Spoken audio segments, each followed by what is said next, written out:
Hey guys, I want to talk about some stuff that's not mentioned very much when we talk about deer hunting. Um, we don't normally talk about land management when we talk about deer hunting. I mean, you hardly see this on YouTube. Land management is hardly ever brought up. So one of the most important steps I think to being a land manager is controlling your predator population. I mean, if you don't control that, you're not going to have good deer numbers. Main thing is control your coyotes. Your coons are hard on your crops, not as well as a number of other animals such as beaver and other things like that. We'll get into that in a minute. But first I want to give out a shout out to one guy in particular, or a couple guys in particular rather. Is Gonzo. Thank you very much for that shout out. I really do appreciate it. I've had a major explosion in my views.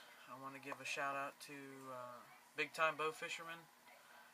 He's got some good videos over there. If you want to learn how to trap some muskrat and mink, you go over to his channel. I promise you, you'll be an expert by the end of the series he's got over there. The Wild North, he's got a great channel over there too. So we're gonna get into the stuff I use on my trap line. I mean, I've only trapped for 3 years now. I'm not an expert. I'm still learning stuff. So you guys just, I hope you guys learned something. I mean, my whole setup, I probably only got, I'm gonna say about 500 bucks and stuff, maybe more. Don't take my word for that. I've got a lot more stuff than this, but I'm just waiting on my friend to bring me my stuff back. We trapped on his land this year. He keeps all my traps and stuff there, so I don't have to haul that shit back and forth. So before this video gets too long, like I said, Gonzo, thank you very much. Hopefully we stay in touch. And before I make this too long, I'm going to get into all the stuff I use and how it works for me. I live in Ohio, so I mean, we have a very strict trapping deal here. So I mean, if you get one thing wrong, you're just screwed. So I mean, you just got to get everything right. So there's not very many limitations when it comes to coyote trapping here in Ohio, other than your jaw spread. That is the major thing here in Ohio. Your meat baits have to be covered. They can't be visible from the air, rather. So, before we get this too long, we're going to go ahead and get into this, guys, and hope you enjoy. Hold on just a second. Flip this around. Okay, guys. The one thing you need to have before you even think about getting into fur handling, okay? You need to have a great bait for your area down. And mine, what I think works best is the Kalen's Red Label Predator Bait. As you can tell, it's been beat up pretty bad. That seems to work pretty nice for me. Another thing you're gonna need is some Cinnaway here. Need some Cinnaway. I use the autumn formula because we usually trap in the fall. The antifreeze is usually for wintertime, obviously. I think that is one of the most important things you need to have when it comes to your predator trapping in the wintertime, is you need to have a great antifreeze. I mean, you can use like regular feed salt, it works just as good. It just depends. I mean, it's just your preference. I mean, people are all the time into sink control. I'm not really into that. 24 to 48 hours later, I wouldn't expect to catch anything within 24 to 48 hours. I mean, even with snares. So, I mean, people have their different opinions. I know I'm going to get some hates about that, or different opinions, but my opinion and my luck, that's typically what happens. So, before we're going to go ahead and get back into this, and like I said, you're just going to have a couple of them discussions in here. This is what this is all about. Another thing, for you waterfowl hunters, I mean, of course, we're we're land managers, so go ahead and keep all your wing feathers. Don't have to keep the wing bones. You got to pluck your ducks anyway and cut the wings off. So just go ahead and save some of your feathers. Save a gallon Ziploc bag or two. I save all my turkey feathers too. Those seem to work out pretty good. I'll show you guys those real quick too. If you want to keep your baits, fix my carpet here. Yep, waterfowl hunters. You want to keep your bait in a container, something like this. I keep this and I just throw this in the back of the quad.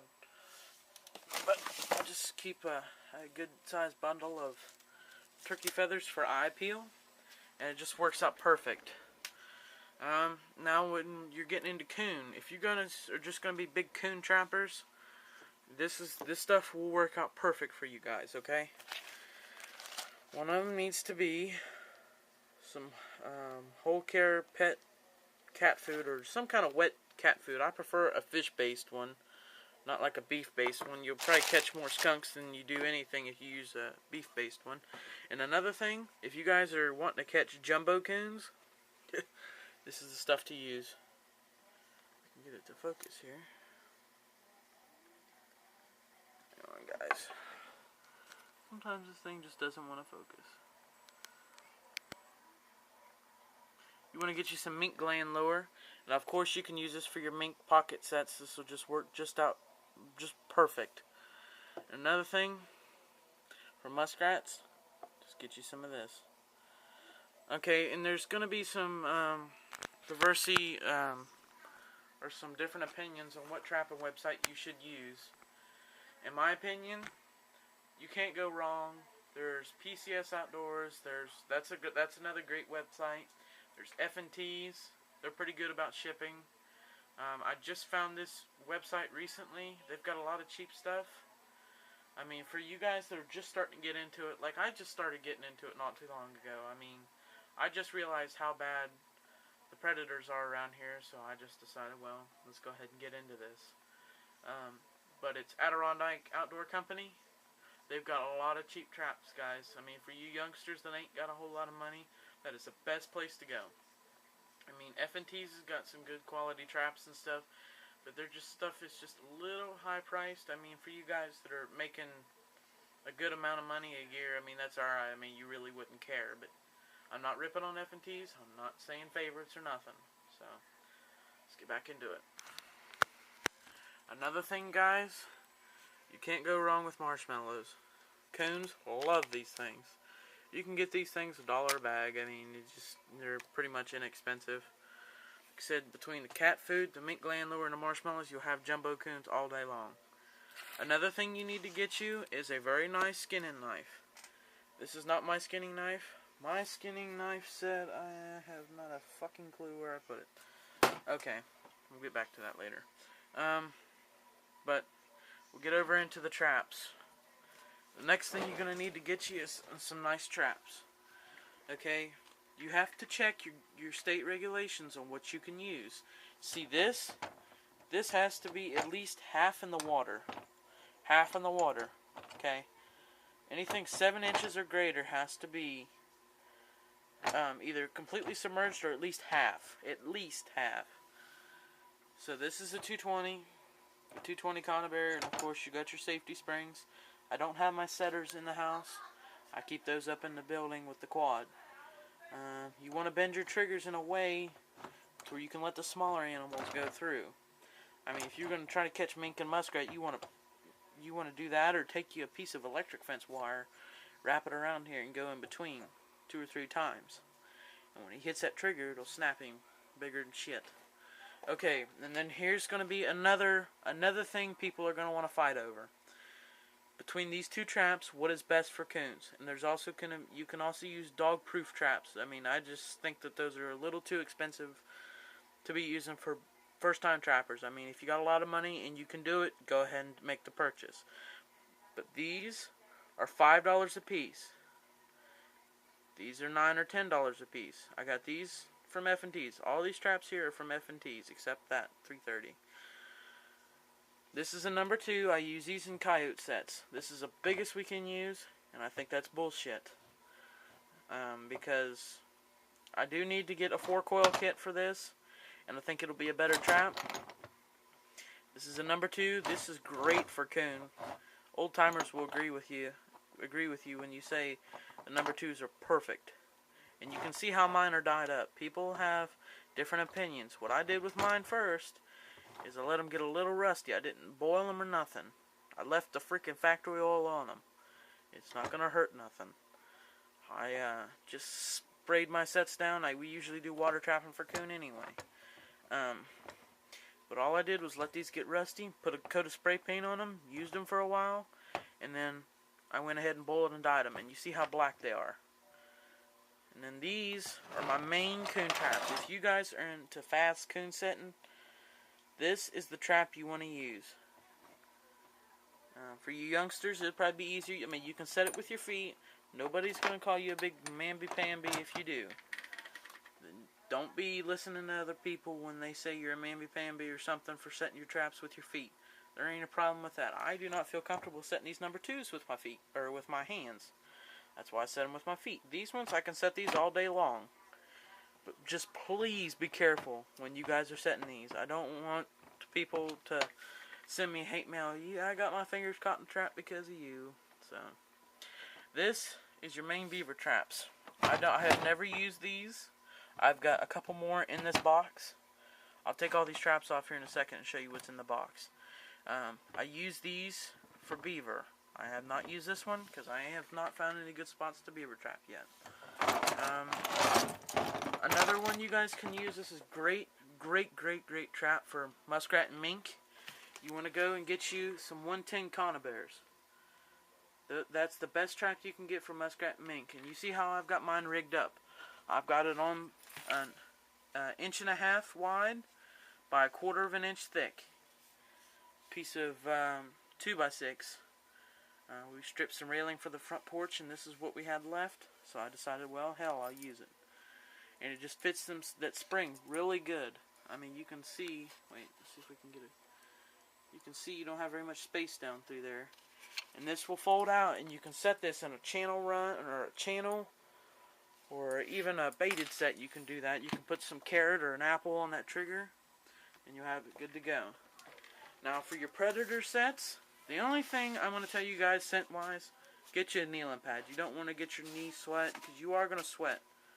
You don't want to get that in your sets. And another thing, this is just an old tree stand seat, an old feed bag. See, I use peat moss in my sets, and sometimes I'll just kneel on the bag I got the peat moss in until I'm ready to use it, and I'll stand up and sprinkle it in. You want to get you a sifter. I made this one. All I did was take 2 or 4 pieces of foot-long 2x4 and nail them in a square. That's not too hard to do, guys. And you're going to go and get you a piece of rope that's about 2 foot long. You're going to drill holes however wide you want it. I mean, mine's kind of loose, but I hang mine up. That's why. And you're going to tie knots on the inside so it can stay. And then you're going to get you a piece of a rabbit netting or rabbit wire. And you're going to take you some roof buttons or staples or whatever you want to use, poultry staples, and put that on there, and it'll hold just fine. And then mine is so big, this sags in the middle. So I took a piece of 1x1 and nailed it in there, and it's just fine. Another thing you guys need to get you is a pair of good gloves, cutters, and shears. Cutters are for your wire, shears are for brush. You need to learn how to master brushing stuff in. That's one of the things. And these gloves, I don't really use my gloves other than riding the quad and handling the animals. I mean, that's really all I use them for. I use 18-inch rebar stakes, 1/2 inch washer, with duct tape wrapped around the bottom of the washer and the top. You don't have to have nothing fancy. You need just a good digging tool. I got a shovel there, a short-handled shovel. I got a trowel and a miniature rake. That's all you need. You don't need nothing fancy. I got me a pack basket that I got for my birthday this year. I got that at Adirondack. That is the best thing you can get for packing animals out if you have to walk a long ways. And for you youngsters that can't afford that, go to your hardware store and get you an electrician bag. It's the same thing. It comes with a strap that goes from here to the other side. You throw that over your shoulder and go. It's got pockets for your baits. It's got enough room in the inside for your traps. I got cotton balls in there. That's another thing you can use to hold bait, or you can save your deer feet, because most of you are going to be deer hunters too. So let's take this off of here and I'll show you guys what's on the inside here. So on the inside, all my traps. Well, some of them. And then I got a big roll of electric fence wire. Must have. You can get that at your Tractor Supply for about 20 bucks. For about, I think that's about a mile roll, I think. Don't take my word for that. There was a hell of a lot more on that, on there. And then you're going to need you a dispatch gun. I have a 17 Match 2 bull barrel. Best trapping gun you can get. I'll show you guys the bullets. Here's the bullets for your trapping gun. You don't want nothing big. Do not go in there with a 243 or something to dispatch your animals. You will not have anything left. I'm not yelling at you guys. I'm just, because this camera, sometimes it doesn't pick up the sound. So, and you're going to need to get you some stretchers. These are for muskrat. These are #1 Sleepy Creeks. These are basswood mink stretchers. This is a male stretcher. It's going to be bigger. Female stretchers. Adirondack. These 3 sets were from Adirondack. My coon, fox, and coyote ones were from F&T's. I got 2 fox stretchers. I got 6 coon stretchers. 6 coyote stretchers. Filled those up once last year. All of them at one time. Another trap you guys can use for muskrat and mink. Get you about a dozen of these. #1 long spring. Best one you can get. Like I said, guys, the best advice I'm gonna give you guys right now.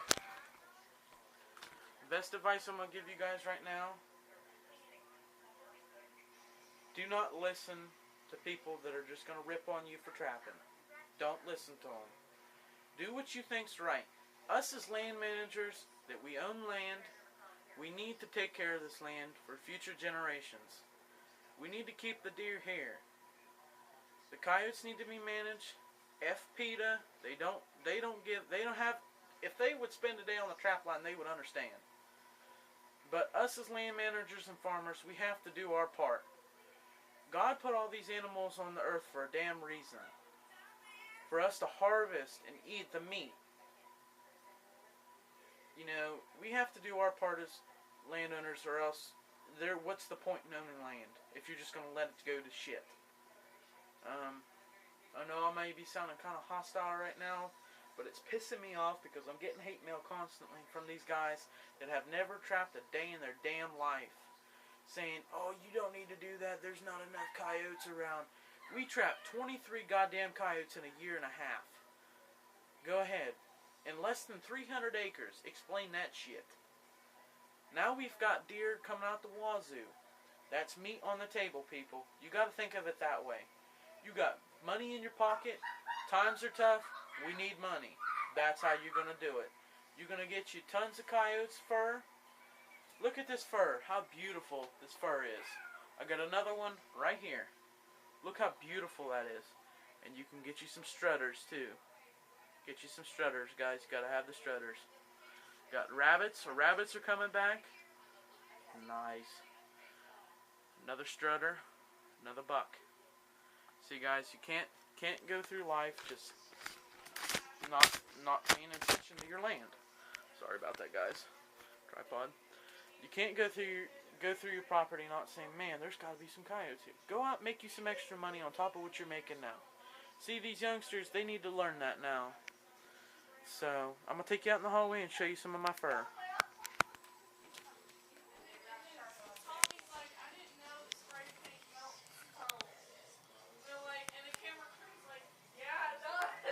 See, guys, that was some of my fur. That was from 1 year. That's a lot of money. So, go out, guys, get you some fur and extra money. Have a good time doing it, spending time with friends and family. And always, have a nice day. Thanks, Gonzo.